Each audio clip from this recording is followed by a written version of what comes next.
Hello and welcome to the Google Science Fair 2015 Hangout on Air series. Google Science Fair is an online international science program for high school students around the world. I'm Mariette DiChristina.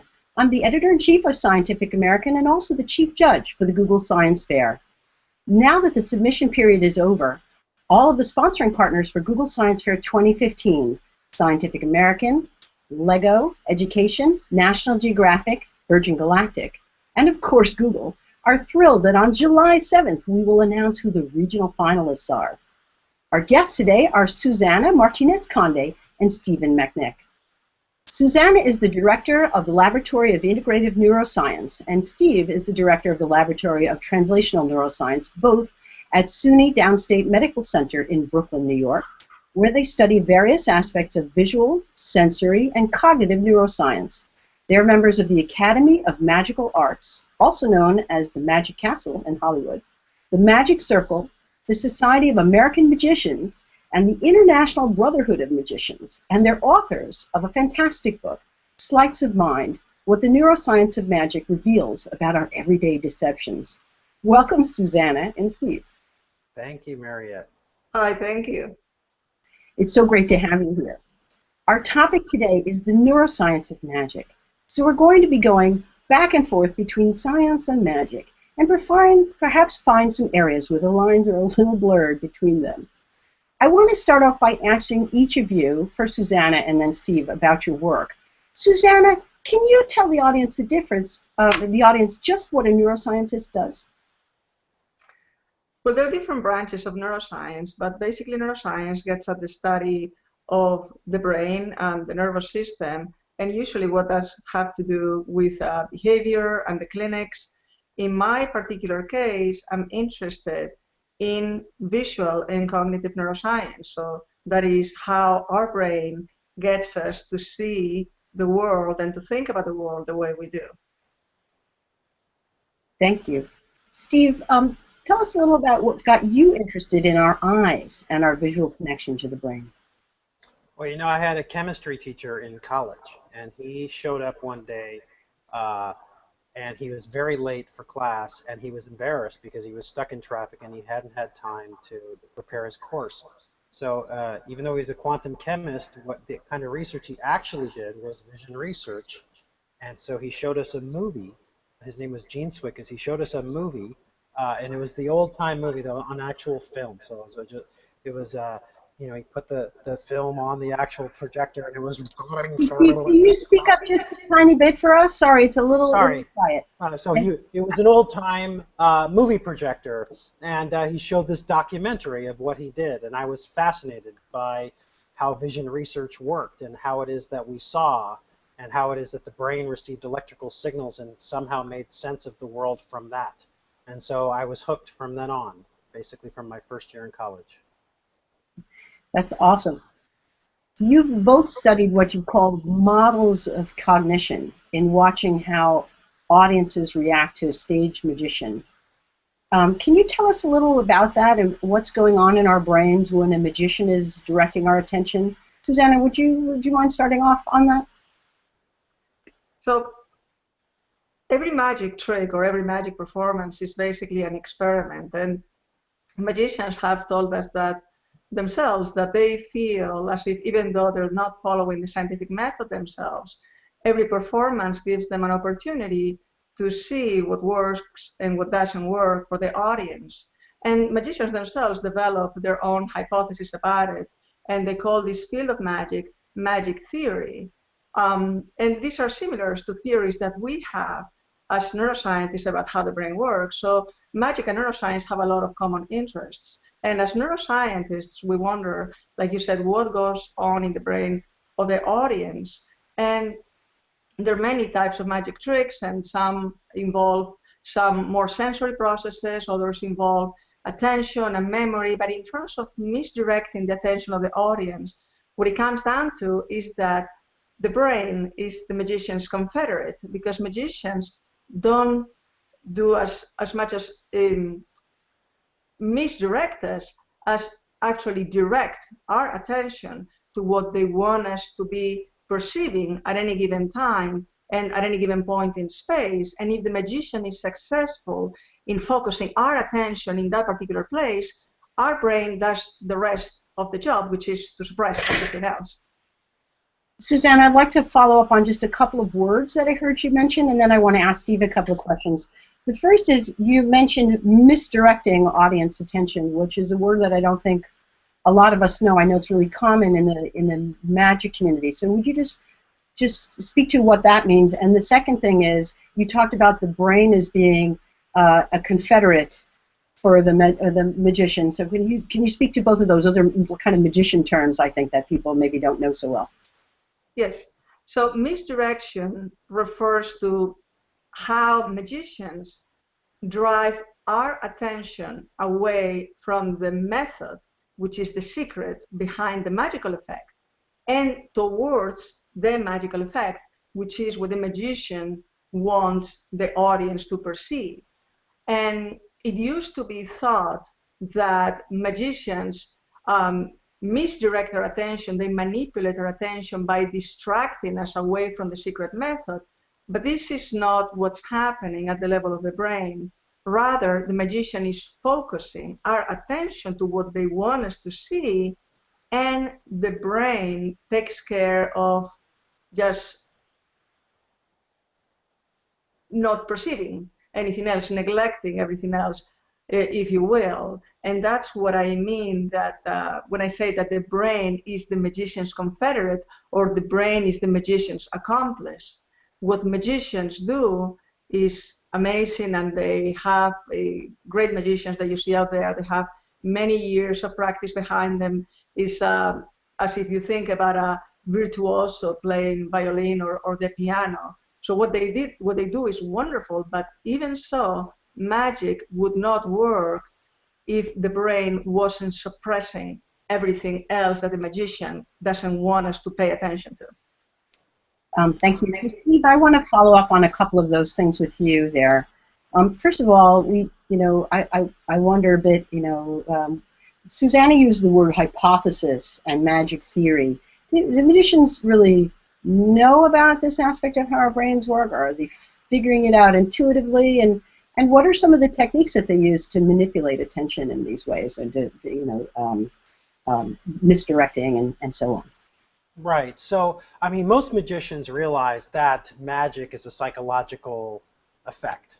And so that's for sure. As performers, they do understand that they're telling things to people, and all the clues are there to figure out everything at any given time, and yet people miss it because of the way that they behave. So in that sense, they know intuitively that they're dealing in neuroscience, but they rarely think of it in those terms. In fact, magic is kind of like music. So if you go and you see, for example, an orchestra play, there'll be 60 musicians on the stage. They're all amazing musicians, technical artists of their instrument, but usually none of them wrote the music, right? Usually there's very few musicians in the world that actually write the music for orchestras. In fact, often you're listening to the music that some guy wrote 400 or 500 years ago. So it's similar in magic in that there are very few magicians who actually invent the tricks, and most magicians are performers who take known tricks and may make it their own, but they're really technical performers and artists manipulating your brains for you in real time using kind of devices that other people have developed. And those musicians, though, who are like those magicians who are like the conductors, the ones who invent the tricks, they actually often realize that they're experimenting with the audience and that they're actually developing these things as a kind of experiment, and they think of it to themselves every time they go out that they do these things as an experiment. But it's very few magicians think in those terms. So, Steve, one follow-up on that, which I like that idea. There's also, we talked about the role of the brain and what the magicians are doing, but isn't there also the other psychological aspect of that we kind of maybe want a little bit to be fooled? How does that play into where we allow our attention to be misdirected or directed? Oh yeah, I mean, we definitely want to be fooled, but it's super fun. right? So, but you can think of it like, how great would it be to go run a 100-yard dash with Usain Bolt, right? It would be awesome. You have no chance, none, to even come close to the finish line by the time he crosses it, right?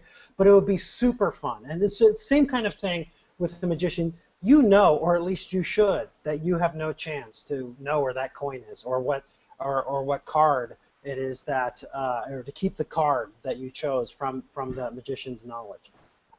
Nevertheless, it's super interesting and fun to try and figure out what it is that they're doing, if not actual magic, and to get the feeling like you just saw something magical happen to you that's physically impossible. So, I mean, I think that's really what we're talking about is the And fun aspect. there's something else for wanting to be fooled from the point of view of the audience. So this is something that magicians are very aware of. And magicians will cultivate personas that are very likable. They will go on stage and they're very likable people that the audience empathizes with. And this is partly because from the magician's perspective, the trick is going to work much better if they're not alienating the audience. If the magician on purpose challenges the audience to find the tricks behind the magic, there are going to be more chances that the audience will do that, or at least some of the audience will. But when the magician establishes a connection with the audience so that the audience wants the magician to succeed, then they're going to be much less likely to keep looking behind the curtain. So, Susana, let me follow up on that. So, speaking about a couple of very likable, I think, magicians, Penn and Teller, they often even show us exactly how they perform a trick, and yet we still, at least I can't, still necessarily be able to follow it when they do it. Is that really great skill on their part? Is it another aspect of how our brains work, or it's all these things sort of conspiring, let's say, against us or with us to enjoy that illusion? Well, there are a couple of elements. I think some magicians, I think Penn and Teller are an example, and that and we as mostly consumers of magic, Steve and I think of this, that by knowing how a magic trick is performed, that is not necessarily going to diminish your enjoyment of the trick, but may make you even more intrigued and more amazed by it. But something that so that's one part of the answer. The other part of the answer is that sometimes what gets revealed as part of a magic performance is a bit misleading, and it's not necessarily or not completely the way that the trick is done or is Yeah, usually done. I wouldn't say that Penn and Teller often show you exactly how the trick gets done. I would say Penn and Teller often seem to show you exactly how the trick gets done. But having said that, the magic trick that they do that is one of their signature magic tricks, and we actually wrote a paper about it that was published in the journal PRJ. This is they do the cups and balls routine, and this is a magic trick that dates back to the times of the Romans, and is typically performed with three inverted cups, and balls appear and disappear from the cups. And Penn and Teller do this with transparent cups. So the level of skill that you need to pull that off, regardless of how much they choose to reveal or not, but just doing it with transparent cups, that's an amazing feat by itself. So that's, Susanna, that's a great segue, I think,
make a circle all the way around your head, and while you're looking at your thumbnail, it turns out that's the only thing you can see well. Everything else, you're legally blind. Okay? So it's just this tiny little area of your visual field where you can see well. That's the place you read.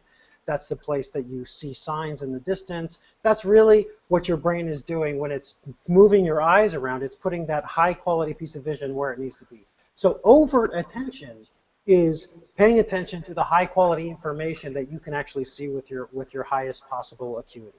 But there's another type of attention which is very interesting to us and to magicians, which is called covert attention. And that is when, even though I'm looking at my thumb, I'm actually paying attention to the screen with Mariette's face. So Mariette, if you move your hand, I'll tell you when you move it. You did it, you moved your hand. So even though I'm looking at my thumb and I haven't moved my eyes away, I can see that she just waved back and forth a few times. And so I'm able to pay attention to basically visual garbage where I'm legally blind, right? And so this is very interesting that humans have this ability to pay attention to the place that's not high quality information. And this magicians know intuitively people are doing this. And so one of the things they can do is get you to pay attention where you're not looking. And then even though you're looking at exactly where the trick is happening, they know that since you're not paying attention there, they can get away with magical murder. Okay? And it's a very, very magical feeling. And so we call this, when we characterize this with magicians in our first study that we published with magicians, we actually realized that they were doing covert misdirection and overt misdirection in parallel to what psychologists knew about overt attention and covert attention. Cool, thank you. Well, given all you both know about magic, Susana, can you actually sit back and enjoy the show, or are you always able to figure out what's really going on? Well, first off, I cannot always figure out what's going on. In fact, even professional magicians, oftentimes they cannot figure out what's going on for tricks that have been recently invented. And it's not uncommon in magic competitions that are hosted all over the world that when magicians perform, they may have to go behind the scenes and tell the judges exactly how they did it so they can evaluate the performance better. So I do not know how everything is done, or I certainly knowing how it is done online can be quite challenging. But even when I do know, it only deepens my appreciation for the magic and makes me wonder more about, because sometimes the techniques that magicians use are surprisingly crude, but they work very well, and you wonder how it is possible that such a simple maneuver, you would think, is tricking the brain so powerfully. So that makes you even more interested from a neuroscience perspective. And the other side of this, from an audience perspective, I think that one challenge that magicians face is that they often feel underappreciated by the audience, because the nature of the performance is that you cannot tell as a spectator how hard it is. You go to a concert and you see violinists playing, and it seems very hard. It doesn't seem that's something that you could just pick up. But if a magician does his job well, then it seems very natural, it seems effortless, and that makes the magic work. But at the same time, we don't usually appreciate as audience how much work goes into it. It can be months of work, it can be even years for something that takes 10 minutes or 5 minutes on the stage. Thank you. I'm going to go to a couple of questions on social media in a minute, but before I do that, just really quickly from both of you, I'm sure there are kids out there who are listening and watching and who are interested in how we see and how our brains work. What sorts of things do you suggest they study to try to learn more about this? Oh, I think that they should take sensory perception courses in college. Usually every college that has a psychology department will have those. If they have neuroscience courses, then they'll almost certainly have vision as one of the possible things to study. At least part of a core neuroscience course will be largely on vision, because it's the sensory system and probably the cortical brain system we understand the best even now. So absolutely studying those things, because when you study sensory perception and in particular vision, part of the core fundamental study of that type of research is to study illusions. And illusions are where the physical reality doesn't match perception. And so they're not just fun and cool to look at and mysterious in how they work, but they actually tell us what the brain is actually doing. And we can know the brain is actually doing those things because it's physically impossible. It's definitely not happening there. It must be happening in the brain, right? And so one of the things we do as neuroscientists is we look in the brain to see whether the stimulus matches or whether the brain responses match the stimulus, the physical stimulus, which is often uninteresting, or whether it matches this weird perception of the illusion, in which case we know that those neurons are actually responsible for our perception, or at least much more likely to be responsible. And if it matches the physical reality and not the perception, we know we can rule them out as being important for our consciousness, because they're not. If they were important for consciousness, we wouldn't see the illusion. And so it's a really important way to get at the brain to study illusions, and you get that from these types of courses. And what I would also recommend for kids that are interested in this topic is that they read Scientific American Mind. I actually decided to become a neuroscientist in college, and a big part of it was reading Scientific American articles in the Spanish translation, Investigación y Ciencia. Oh, awesome. So let's take a question or two from social media if we can fit them in. Laurie asks, is the hand really quicker than the eye? Susana, how about that one? The hand is quicker than the brain, but it's not just a matter of speed. The speed of motion is not so important. What really matters is what catches your attention. And so something that moves is going to capture your attention more easily than something that doesn't move, or things that are novel or things that are brighter. All of these are going to capture your attention just because they're more salient. We call this from a bottom-up perspective.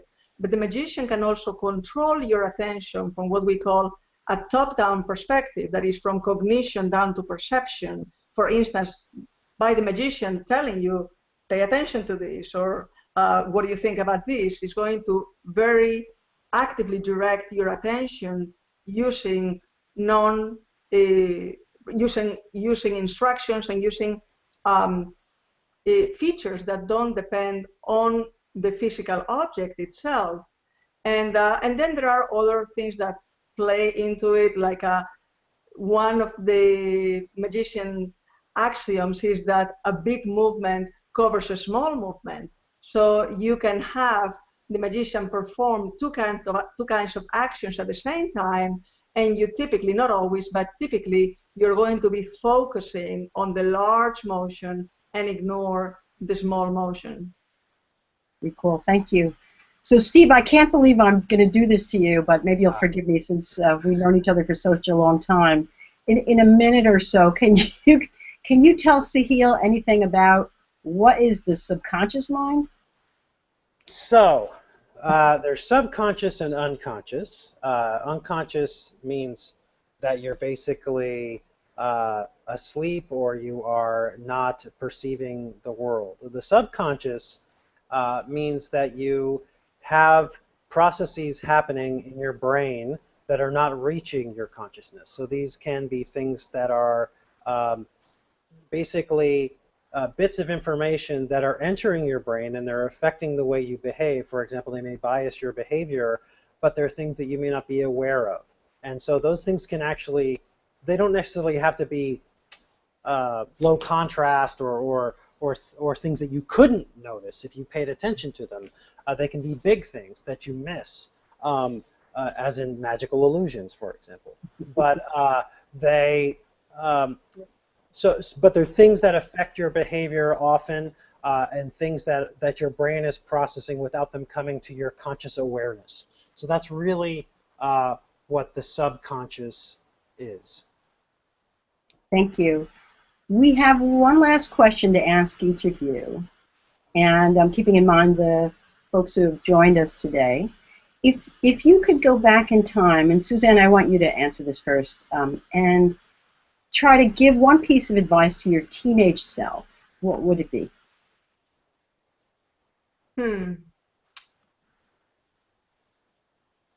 I guess I would have advised myself to trust my instincts more and to be more confident on what I wanted to accomplish with my life and my career, and just go for it. Awesome. Steve? Buy Google stock.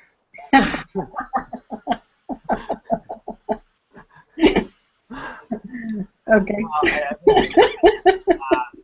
I probably would have told myself to do the best, very, very best you can in math and writing. Those are things that, as a scientist, I've had to bone up on and become very good at. I didn't realize when I became a scientist that I'd have to do so much writing, and it's something I've worked very hard to learn to do well. But it took a long time, and I learned it very late. And that was unnecessary. I should have just done it back when it was being taught to me in the first place. And also, mathematics was similar. I basically did what I needed to do in order to finish my science courses and then to become a scientist. But then I found that I had to catch up a lot in understanding the mathematics in a more deep way as a as a working scientist. And so I wish if I could tell myself what to concentrate more on in school, it'd be those things. Thank you. I actually feel very inspired by what both of you just suggested. Thank you. And well, I'm sorry, but I'm afraid that's all the time we have for today. Thank you so much, Susanna and Steve, for joining us. It was really awesome. Thank you for having me. Thank you. It was a lot of fun. So I just want to tell everybody else who's watching, be sure to check the event calendar on googlesciencefair.com to see the schedule for upcoming Hangouts on Air. Go to the Google Science Fair's Google Plus page, and you can click on events and sign up and post questions. And remember, everybody, it's your turn to change the world. What will you try?